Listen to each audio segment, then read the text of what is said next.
Good afternoon. I want to begin by thanking President Zylynskyy for his passionate message this morning. I listened to it in the private residence, and he was convincing and significant speech. He speaks for a people who have shown remarkable courage and strength in the face of brutal aggression. Courage and strength that's inspired not only the Ukrainians, but the entire world.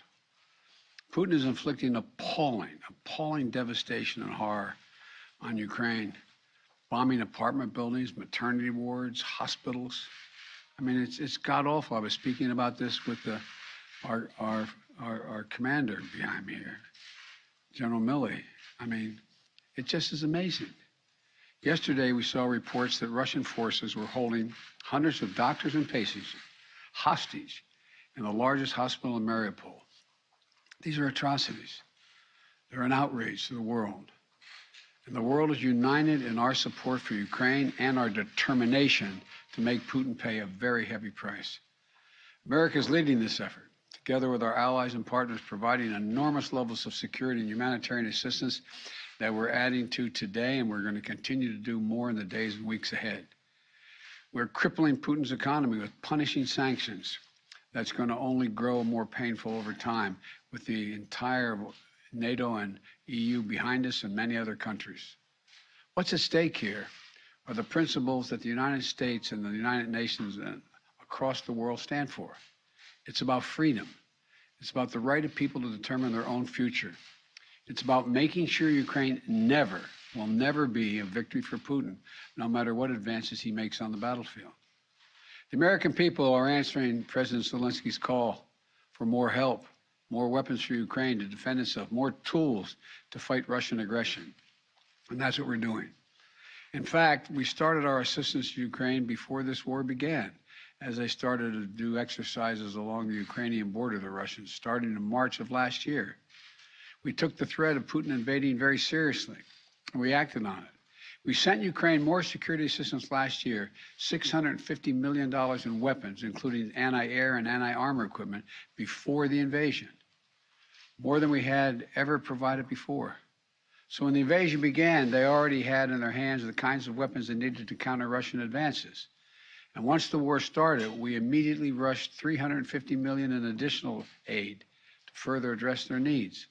Hundreds of anti-air systems, thousands of anti-tank weapons, transport helicopters, armed patrol boats, and other high-mobility vehicles, radar systems that help track incoming artillery and unmanned drones, secure communications equipment and tactical gear, satellite imagery and analysis capacity.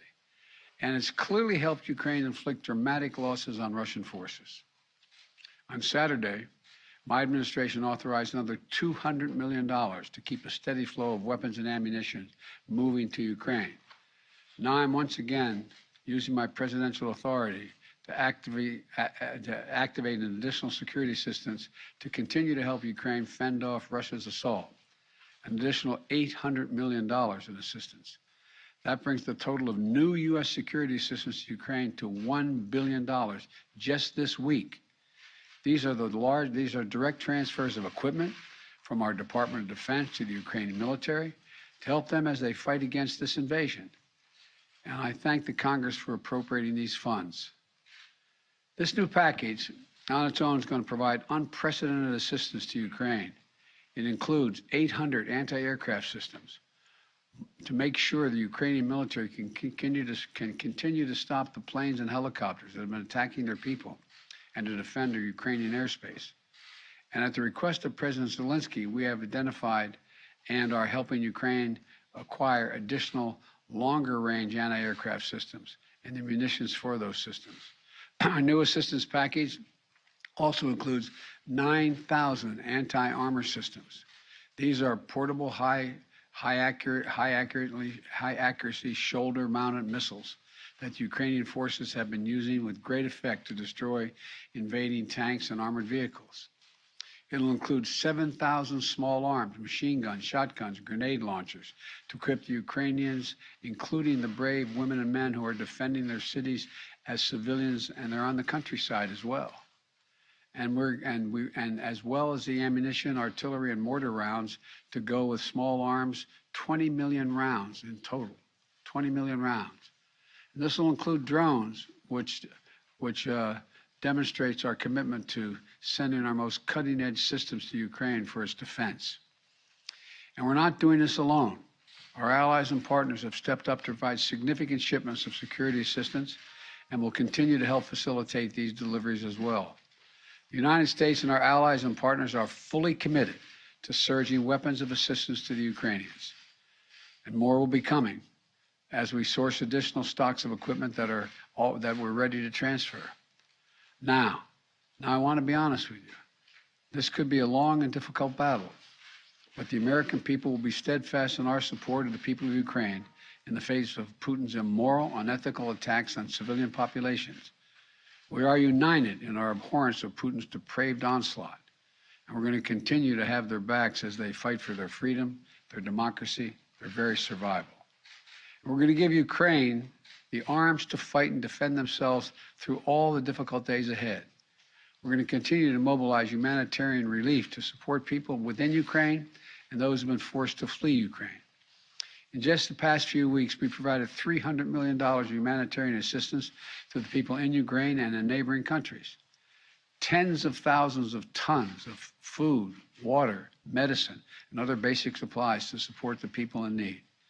Our experts on the ground in Poland and Moldova and other neighboring countries are there to make real-time assessments of the rapidly evolving crisis to get urgently needed humanitarian supplies to the people in need when they need it. And we will support Ukraine's economy with direct financial assistance as well. And together with our allies and partners, we will keep up the pressure on Putin's crumbling economy, isolating him on the global stage. That's our goal. Make Putin pay the price, weaken his position, while strengthening the hand of the Ukrainians on the battlefield and at the negotiating table. Together with our allies and partners, we're going to stay the course, and we'll do everything we can to push for and end this tragic, unnecessary war. This is a struggle that pits the appetites of an autocrat against humankind's desire to be free. And let there be no doubt, no uncertainty, no question. America stands with the forces of freedom. We always have and we always will. I want to thank you all and God bless you. And I'm going to walk over and sign this legislation, sign this bill to allow the drawdown of those materials. And may God protect the young Ukrainians who are out there defending their country.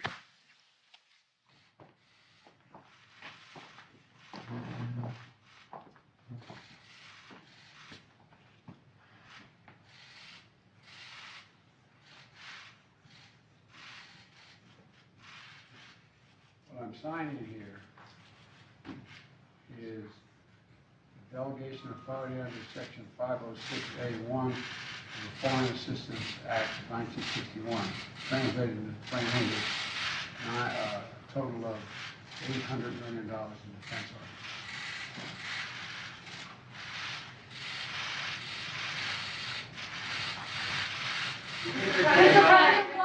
Mr. President, what will it take for you to send the Polish MiGs that President Zylynskyy is asking for? I'm not going to comment on that right now. I'm not going to comment on anything other than what I told you. Thank you. Well, Mr. President,